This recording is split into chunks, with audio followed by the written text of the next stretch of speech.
Bismillahirrahmanirrahim. Elhamdülillahi Rabbil alemin. Allahümme salli ala Muhammedin və ali Muhammed və accil fərəcəhum. Salam əziz və dəyərli izləyicilər. Hər vaxtınız xeyirli, uğurlu olsun. Bir daha siz əzizləri ömrün meyvəsi verilişində xoş gördük. Elhamdülillah, bugün ömrün meyvəsi, yəni uşaq tərbiyəsi ilə bağlı, övlad tərbiyəsi ilə bağlı verilişimizin 3-cü buraxılışındayıq. Və bilirsiniz ki, övlad tərbiyəsi nə qədər mühüm və önəmli məsələlərdən biridir ki, əvvəlki verilişlərimizdə də dəyərli ustadımız bu haqda söhbətlər etmişdi və gözəl nöqtələrə işarə etmişdi.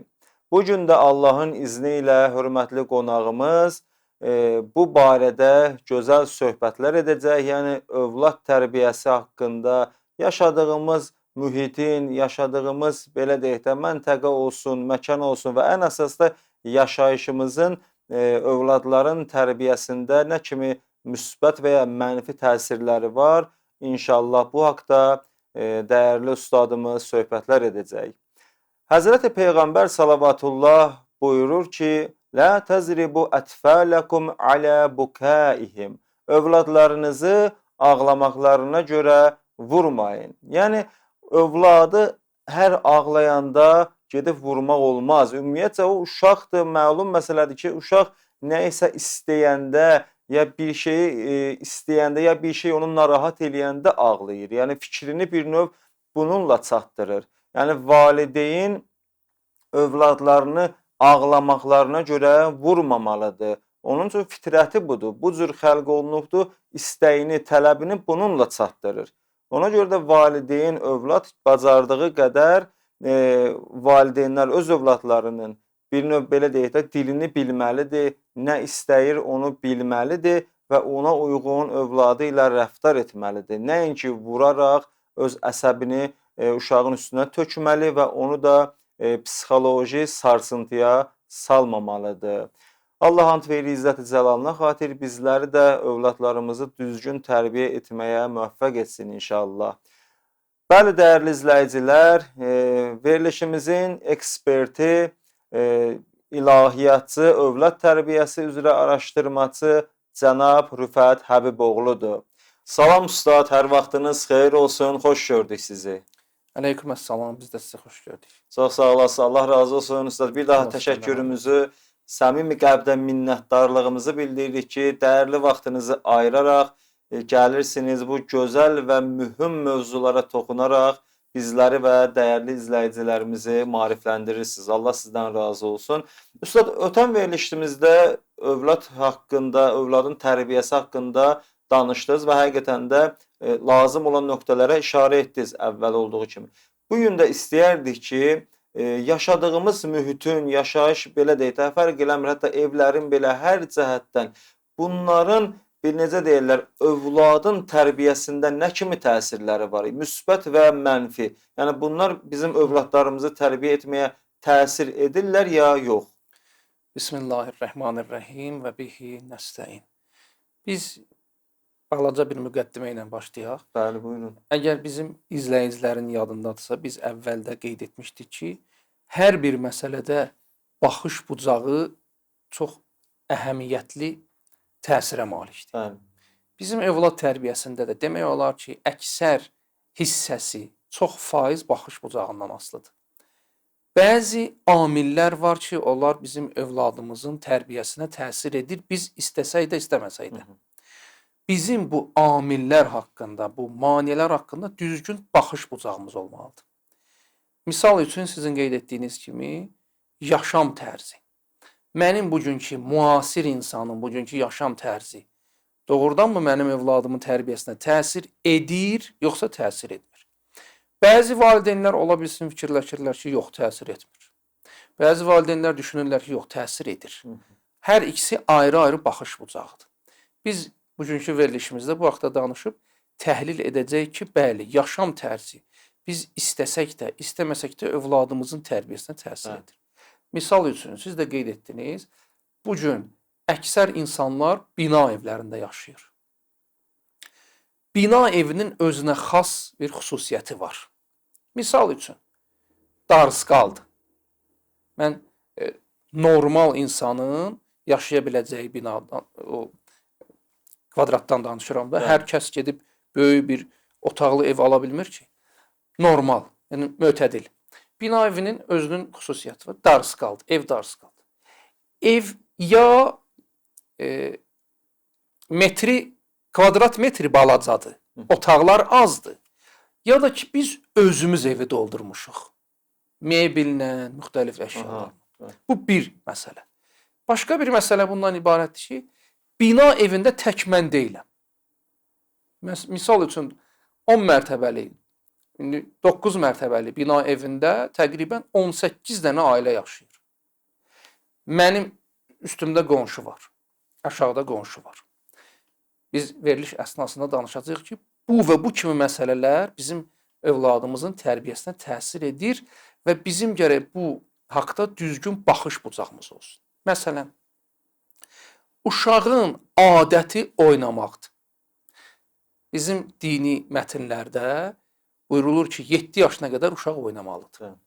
Həzrəti Məhəmməd Peyğəmbərdən Allahın ona salamı olsun, belə bir hədis var. 7 yaşına qədər uşaq seyiddir, seyid sözünü işlədib, ağadır, oynamalıdır.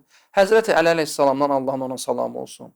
Hədis var, 6 yaşını Həzrət buyurur hədisdə. İmam Kazım əleyhissalamdan Allahın salamı olsun onlara bu hədislər qeyd olunub. Bir növ bizə başa salıblar ki, bu yaş həddi oynamaq yaş həddidir. Yəni biz istəsək də, istəməsək də uşaq bu yaşında oynamaq istəyir. Oynamaq üçün nə lazımdır? Geniş bir dənə mühit. Uşaq qaçmaq istəyir, atlanmaq istəyir, tullanmaq istəyir, qaçdı tutdu oynamaq istəyir. Və bina evinin bu özəlliyi yoxdur. Ya qeyd etdiyim kimi ev özü balacadır, ya da biz onu balaca eləmişik. Uşaq qaçmaq istəyəndə tez valideyn narahat olur. Divara dəyərsən. Pərdədən dartma. Kreslonun üstünə tullanma. Televizora toxunarsan sınar. O biri otaqda qapı ilə oynamayın. Bütün bu qeyd olunan məsələlər bizim evladımızın tərbiyəsinə təsir edir. Mən davam etməmişdən əvvəl balaca bir haşiyəyə çıxım ki, ola bilsin izləyicilərin zehnində belə bir sual yaransın ki, yaxşı, onda biz hamının imkanı yoxdur axı, bina evindən keçinəyət evinə. Bizim bu söhbətimizin məğzi və nəticəsi bu demək deyil ki, hamı köçsün, getsin. Demək istəyirik, biz istəsək də, istəməsək də, köçə bilsək də, köçə bilməsək də bina evi təsir edir və biz nə etməliyik? Profilaktik tədbirlər görməliyik. Biz bilməliyik ki, bax bu bina evində mən yaşayıram, mən imkan yaratmalıyam övladım oynasın. Mən övladımın tərbiyəsinə xatir evi doldurmayım. Biz gələcəkdə buna qeyd. Yəni biraz geniş yer qalsın ki, uşaq rahat oynaya bilsin. Uşaq rahat oynaya bilsin. Yataq otağı doludur, zal doludur. Televizor olan otaq doludur, bütün otaqlar doludur. Uşaq hansı otaqda oynamaq istəyirsə, orada bir əmma qoyuruq biz. Ya paltarı dağıdacaq, ya şkafa girəcək, ya məsələn çaypanın üstündə atlanacaq və s. və ilax. Bu özü övladın tərbiyəsinə təsir edir. Çünki bu yaş həddi elə bir yaş həddidir ki, həmin yaş həddində həm oynamaq istəyir, həm azadlıq istəyir. Azadlığın özünün bizim övladımızın tərbiyəsinə bilavasitə təsiri var. Yəni, təbii ki, mötədil. Mən bunu haşiyədə qeyd edeyim ki, bizim qeyd etdiyimiz bütün məsələlər mötədillik qanununa uyğun olmalıdır. Nə ifrat, nə təfrit. Uşaq oynayanda da mötədilliyə riayət eləmək lazımdır. Uşağa məhəbbət eləyəndə də mötədilliyə riayət eləmək lazımdır. Uşağın istədiyini verəndə də mötədilliyə riayət eləmək lazımdır. Bizim məsələn dinimizin məğzi budur, mötədillik. Nə ifrat, nə təfrit. Uşaq oynamaq istəyir. Hətta uşağın yaşamağıdır bu oynamaq. Bizim özümüzə görə işimiz, gücümüz var. Birimizin dərsi var, birinin işi var, biri mühəndisdir, biri tələbədir universitetdə və s. və ilax. Amma uşağın işi, gücü oynamaqdır. Səhər tezdən durur, günorta yatana qədər, axşam yatana ancaq oynayır. Başqa işi yoxdur.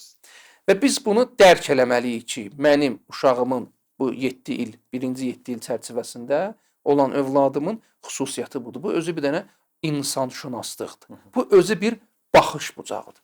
Ustad, bir dənə sual vermək istəyirəm. Yəni bu ki 1 yaşından 7 yaşına qədər ki buyurdu uşaq oynayır və hətta belə deyək də bir növ uşaq oynaya da yeni şeylər kəşf eləyir. Hətta buna tək oynamaq gözü ilə biz gərək baxmayaq. Bir növ daha geniş baxsaq, yəni uşaq yeni şeylər ələ gətirir, yeni şeylər öyrənir, kəşf eləyir. Bir növ özünü inkişaf elətdirir, əşyalarla tanış olur. Yəni bu kimi şeylər də baş verir, düz ustad? Bəli, bu çox önəmli bir məsələdir. Biz gələn verilişlərimizdə sırf oynamaq haqqında danışarkən bu məsələyə toxunacağıq, amma İnşallah. çox gözəl oldu ki, ola bilsin izləyicilərin də zehnində bu sual yaransın. Oynamağın özü uşağın fərdi inkişafına çox müsbət təsir qoyur. Sıxılan uşaq, məhdudiyyət görən uşağın bir psixoloji problemləri olur. Bəli. Amma oynayan uşağın, o enerjisi boşalan uşağın müsbət keyfiyyətləri çox olur. Evet.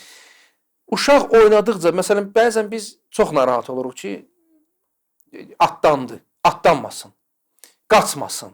Məsələn, bizim bir tanış şəxs var idi, o deyirdi ki, uşaqlar qaçmasın, təriyirlər, xəstələnirlər. Bu tərləməyin özü tibbi cəhətdən çox müsbət bir haldır. Tərləyirlərsə paltarını dəyişək də biz onun. Amma imkan verək o qaçsın. Niyə qaçmağını məhdud eləyək? Biz tədbir görək. Əlavə paltarımız olsun, qaçan müddətdə dəyişək onun paltarını. Və yaxud təcrübə məsələsi.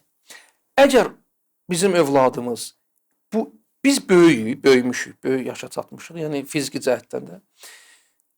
Bəzi məsələləri biz bilirik. Biz bilirik ki, əlimizi qaza vuranda yandırır adamın əlini.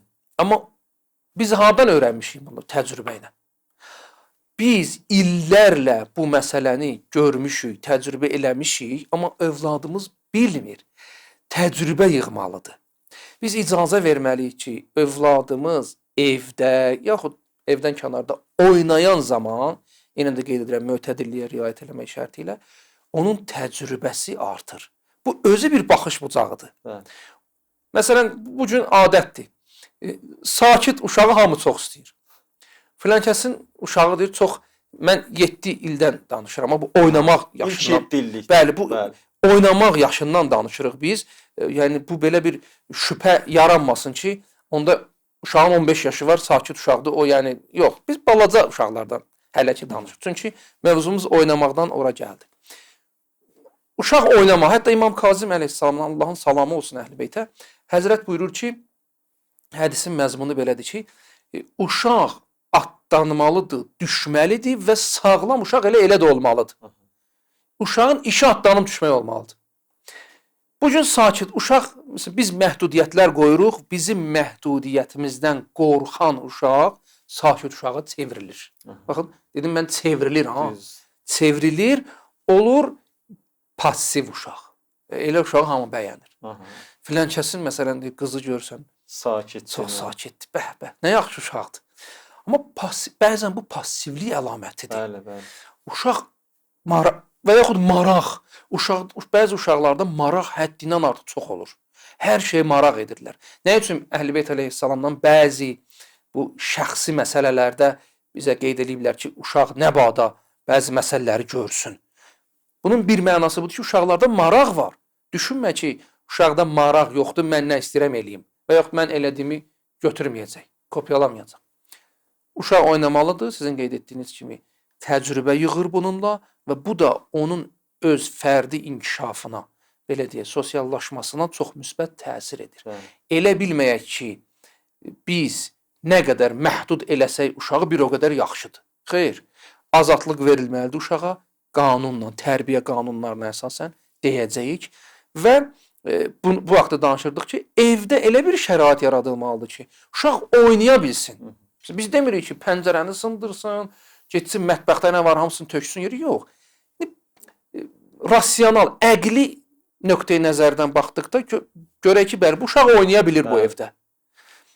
Bir küncdə otur, tərpənmə, danışma, o biri otağa keçmə, gözümün qabağında bu uşaqda bəzi problemlər yaradır.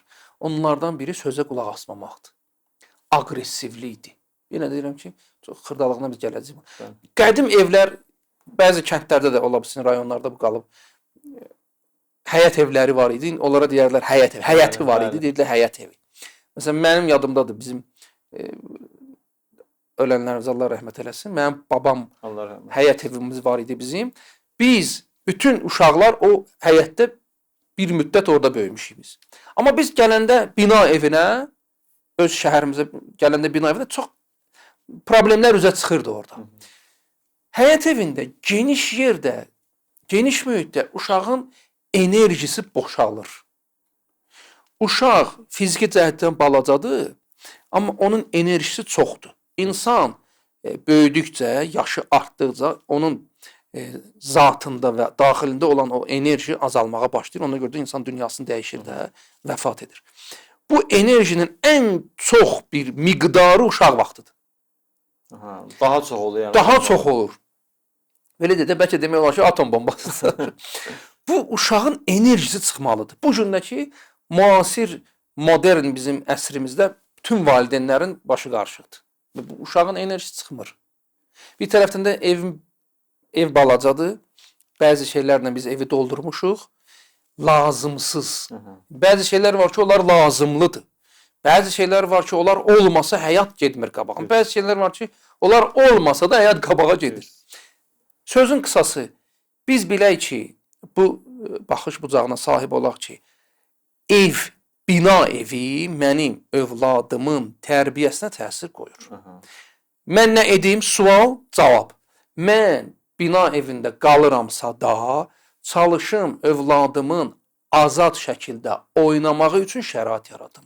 Sual, niyə? Cavab. Çünki övladımın oynamağı, azad şəkildə oynamağı onun tərbiyəsinə təsir göstərir. Yeniyetmə yaşında da özünü göstərir. Hətta yəni bina evində qeyd etdiyiniz kimi övlad tərbiyəsində çox mühüm bir rolu var da, təsiri var. Ustad, bayaq bir qəşəng bir dənə məsələyə işarə elədiniz. O ki, buyurdunuz, valideynlər və yaxud da ki, bir çox insanlara da qohum-əqraba, dost-tanış, sakit uşağı, yəni belə deyək də, tərbiyəli kimi, bir növ çox istəyirlər. Yəni nadin uşaqlara nisbətdə. Bu da bir növ, istər hətta valideynlər belə olsa, bir növ insanın öz rahat tələbliyindən irəli gəlir. Yəni valideyn məsələn niyə övladını sakit olunu çox istəyir? Ya istəyir ki, sakit olsun. Çünki evi dağıtmır, səs salmır. Bunun biraz əlavə problem yaratmır. Problem yaratmır. Məsələn, valideyn də öz işlərini, işimi çoxaltmır. Məsələn, valideyn bəzən belə deyək, hətta boş işlərə də vaxt ayırmağa, telefona girsin, ya internetə girsin. Yəni uşaq şuluq eləsə, evi dağıtsa, valideyn məcburdur ki, bu işlərlə kəssin, bunu ayırsın.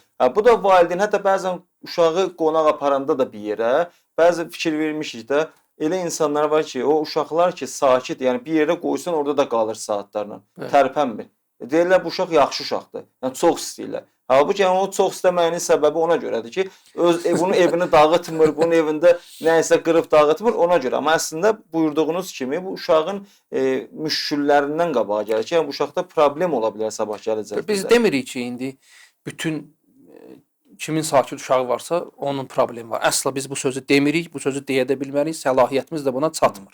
Biz sadəcə demək istəyirik ki, baxın Əhl-i-Beyt əleyhissalama bizim dini mətndə qeyd olunub ki, uşaq. Söhbət uşaqdan gedir. 7 yaşına gedir. Deməli, biz tərif eləyək də, uşaq, yeniyetmə cavan, orta yaş, bunları bilək. Söhbət uşaqdan gedir. Uşağın işi oynamaqdır. Normal, yəni bu cür olmalı. Normal uşaq bu cür olmalı. İmam Kazım əleyhissalamdan bayaq qeyd etdiyim hədisin bir hissəsini unutmuşdum. Səhv etmirəmsə, orada Həzrət buyurur ki, hətta bu uşağın əqlinə də təsir eləyir. Gələcəkdə onun əqlinə təsir eləyir. Bu enerji uşaqdan çıxmalıdır. Atlanmalıdır, düşməlidir. Marağını, əlbəttə maraq mötədil vəziyyətdə. Deyəcəyik ki, uşaq nə qədər marağına cavab vermək olar uşağın. Nə qədər marağı olsa yaxşıdır, nə qədər olmasa pisdir. Bu kənarda. Amma bir oynamaq var, bir də var dağıtmaq. Dağıtmaqdan danışmırıq biz. Fərq edir. Təbii ki, biz bilirik ki, bizim əziz valideynlər bunları bilirlər. Ona görə də biz bu məsələlərə toxunmuruq.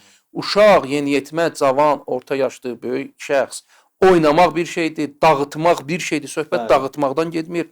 Dağıtmaq, yəni əmlaka zərər vurmaq, başqasının əmlakına zərər vurmaq, valideynin özünə zərər, ziyan vurmaq. Bu demək deyil ki, valideyn otursun desin ki, uşağım oynayır, nə istəyir eləsin. Yox. Mən bu məsələlərə niyə toxunmadım? Ona görə ki, biz özümüz ayrı bu haqda özümüzün mövzuya toxunacaq mövzuya İnşallah. oynamağın şərtləri. Amma qısa ki, zehinlərdə bu məsələ həll olsun. Normal uşaq oynamalıdır, atlamalıdır, düşməlidir. Təbii ki, biz nəzarət eləməliyik, amma nəzarətimiz elə olmalı deyil ki, uşaq üstündə həmişə hakimiyyət hiss eləsin. Uşaq oynamalıdır, normal. Normal sözü təbii ki, yəqin məlumdur da. Orta həddə də. Orta həddə o işini görməlidir, atlamalı, düşməlidir, uşaqlarla oynamalıdır, öz bacı qardaşı ilə oynamalıdır. Hətta bəzən böyüklər uşaqla oynamalıdır. Həzrəti Məhəmməd Peyğəmbər, Allahın salamı olsun ona, buyurur ki, kimin yanında uşaq varsa, uşaq gərək özünü uşaqlığa vursun. Həzrət Peyğəmbərdə hədis. Hətta Həzrəti Peyğəmbərin həyat tərzində var ki, İmam Həsən, İmam Hüseyn əleyhissalamla oynayardı. Yəni, əylərdi yerə, imamlar Həzrətin belinə çıxardılar, oynayardı onlarla. Bunlar bizim Əhl-i Beytin sirəsində var. Yaxşı, əgər oynamaq uşağın zatında olmamalıdırsa, Peyğəmbər niyə oynayırdı? Bir tərəfdən də Allah bizə buyurur ki, Peyğəmbər sizə nümunədir. Peyğəmbərdən ibrət götür. Bina evinin bir mənfi cəhəti odur ki, qonşular var. İndi yaxşı, sual, mən övladıma icazə verdim, övladım rahat oynadı, qonşu, aşağıdakı qonşu narahat olur. Qapı qonşu, yuxarıdakı qonşu narahat. Bəzən böyük qonşular böyük qonşu narahat olur. Dəfələrlə biz eşitmişik, bizi tanıyanlar şikayət ediblər ki, qonşu hər an mənə bir SMS atır. Ki, deyəsən, uşaqlar səs salırdı. Baxın, qonşu da başa düşməlidir ki, uşaq oynamaq. Bu bir. İkincisi də, biz gərək elə tənzim eləyək övladlarımızın tərbiyəsini ki, qonşunun istirahət vaxtı bizim uşaqlarımız da istirahət eləsin. Əgər mənim övladım çox enerjilidirsə, mən onu biraz tez yatsıdırım axşam, səhər tez durğusun, günorta yatsın. Tam oynasın, günorta dincəlsin. Günorta qonşular istirahət eləyəndə, təbii ki, qonşuları da başa düşürük də, qonşunun haqqı o qədər sifariş olunub bizim dinimizdə ki, Əhl-i Beytdən buyurulur ki, o qədər Peyğəmbər qonşunun haqqından danışdı ki, biz düşündük sanki irs verməliyik qonşuya. Qonşunun da haqqı var. Amma bu yana da iki tərəfli deyək də, həmişə bir tərəfli çox vaxt deyirik. Bu yandan da qonşunun qonşu üzərində haqqı budur ki, qonşunun əziyyətinə dözsün. Bu da var. Mən gərək elə tənzim eləyim. Tərbiyə budur da, sistemdir. Yəni, mən uşağı buraxdım, uşaq oynadı. Mən həm də uşağın özü yavaş-yavaş öyrənsin ki, bəli, qonşu var aşağıda, xəstə qonşu ola bilər, narahat qonşu ola bilər, onun özünün evdə xəstələri ola bilər, baş ağrıları ola bilər. Hamı bugün işə gedir, işdən gəlir, dincəlmək istəyir. Gecə saat 1-də, 2-də mən filan verilişə biz baxmışıq, orada deyirlər ki, uşaqlar oynasınlar. Təbii ki, bunlar qayda, qanun çərçivəsi var. Başqalarının haqqına riayət eləməyə mənim uşaqlarım da öyrənməlidir. Məndən öyrənməlidir övladım. Mən qonşunun haqqına necə riayət eləyirəmsə, o da çalışmalıdır, riayət eləsin. Bu mövzumuzu biz xülasə eləsək, bina evinin bu mənfi cəhətləri var deyənə, bina evi uşağın tərbiyəsinə təsir qoyur. Həll yolunda dedik, həll yolda budur ki, valideyn profilaktik tədbirlər görsün. Çox gözəl. Ustad, həqiqətən bu çox mühüm məsələdir. Yəni, bir çox insanın da başına bu müşküllər gəlir, yəni bu hadisələrlə üzləşir. Belə deyək də, burada bir növ valideyn elə bizim öz lori dildə desək, iki daşın arasında qalır. Həm qonşunun haqqı var bir tərəfdən, həm də övladın haqqı var. Övladın haqqı budur ki, oynamalıdır, qaçmalıdır. Siz buyuran kimi uşağın enerjisini çıxartmaq üçün, inkişafı üçün də bu lazımdır, zəruridir.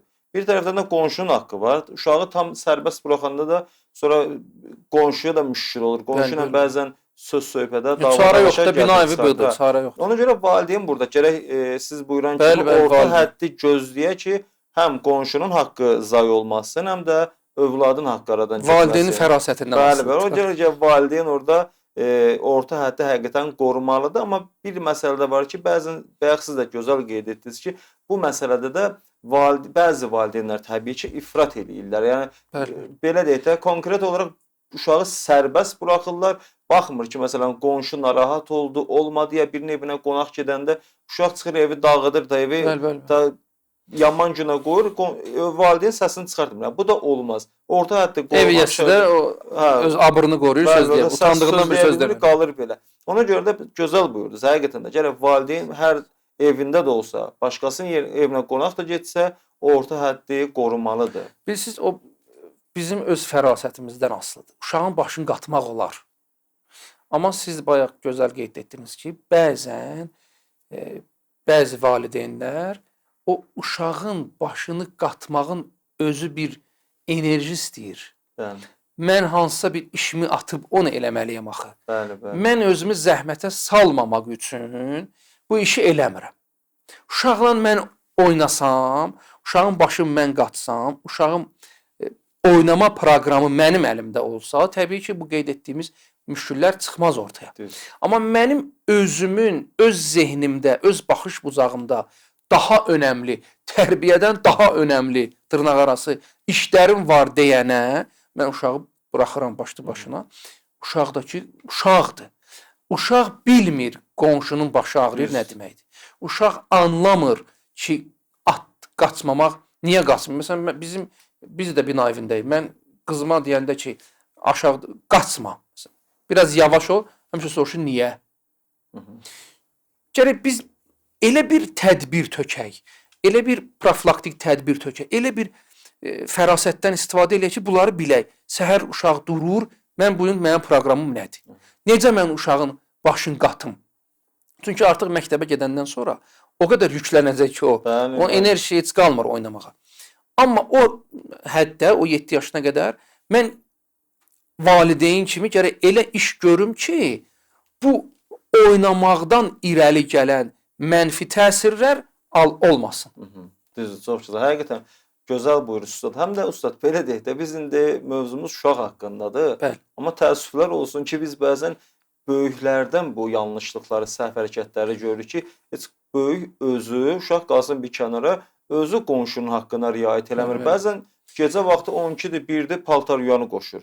Məsələn, ev tozları anlayır. Nə bilim, və yaxud da başqa bir televizora baxır, onun səsini çox verir. Ki, hələ böyük insan, bu həddi buluğa çatmış, yetişkin bir insan, yəni bu şeylərə riayət eləmir. Və bu da səbəb olur ki, qonşular arasında narazılığa, başqa bir problemlərin qarşıya gəlməsinə, hətta Allah eləməsin, bəzən əlbəyağa, dava dalaşa, başqa yerlərə də gətirib çıxardır söhbət. Niyə? Bir dənə burada sadə bir şeyə riayət eləməmək, bəzən də insan bilir bunu. Bəzən qəsdən eləyir.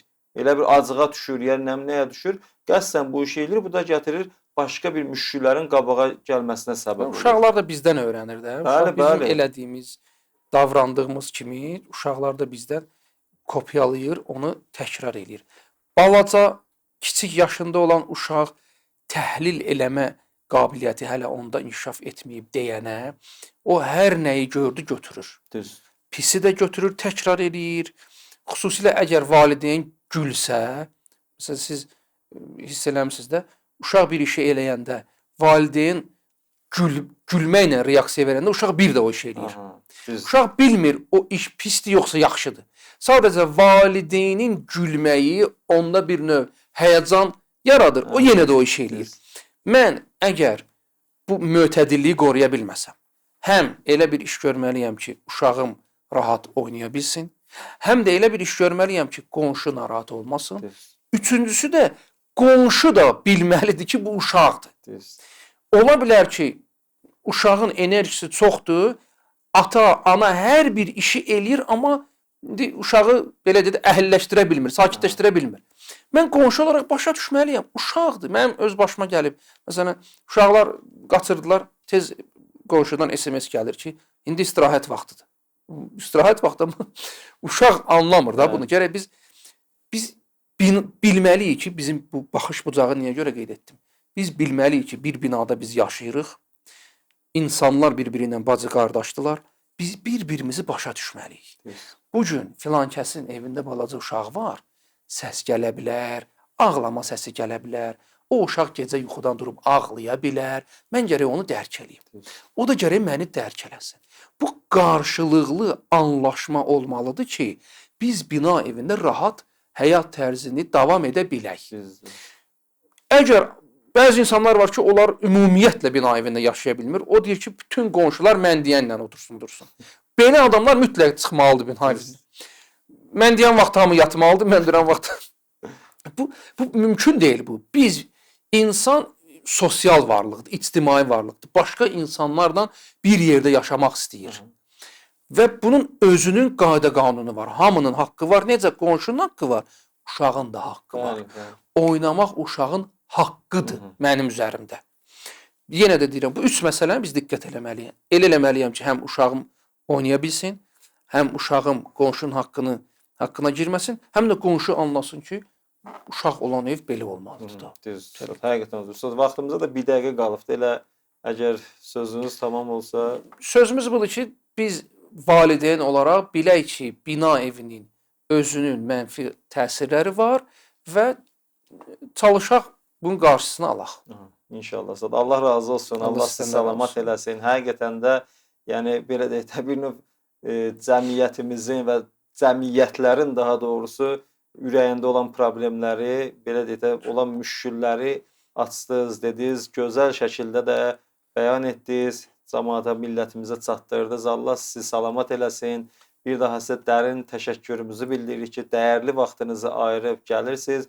Bu cür qəşəng mövzularla bizləri maarifləndirirsiniz. Çox sağ olasınız. Mən də dərin təşəkkürümü bildirirəm. Allah razı olsun, minnətdarıq sizə. Bəli, dəyərli izləyicilər, bu gün də bizə ayrılan vaxtın sonuna gəldik, çatdıq. Həqiqətən də övlad tərbiyəsi mövzusu olduqca mühüm məsələlərdəndir. Həqiqətən mühüm məsələlərdəndir. Çünki o, necə ki deyirlər, uşaq evin güzgüsüdür. Ona görə ki, insanlar övladlarını elə bir şəkildə tərbiyə eləyirlər ki, sabah o uşaq cəmiyyətə çıxdıqda ailəsini bir növ təmsil eləyəcək. Ona görə də özümüzü istəyirsə də cəmiyyətdə yaxşı tanıtdıra bilək. Yəni nəinki riyakarlıq, həqiqətən Allaha xatir gözəl tərbiyə nümayiş elətdirək. Ona görə ilk öncə övladlarımıza gözəl şəkildə tərbiyə verməliyik ki, həm özümüz, həm övladımız cəmiyyətə müsbət cəhətdən təsir qoya bilsin. Allah ustadımızdan da razı olsun ki, belə gözəl söhbətləri etdi və bizi bu kimi məsələlərdən məlumatlandırdı, aydınlıq gətirdi bu kimi şeylərə. Allahın feyri izzət-i cəlalına xatir bizlərə də tövfiq versin ki, ilahi yaşam tərzi ilə həm özümüz yaşayaq, həm övladlarımızı gözəl şəkildə tərbiyə edə bilək. İndi isə sizlərlə sağollaşırıq. Allaha əmanət olun. Gələn verilişlərimizdə görüşənədək.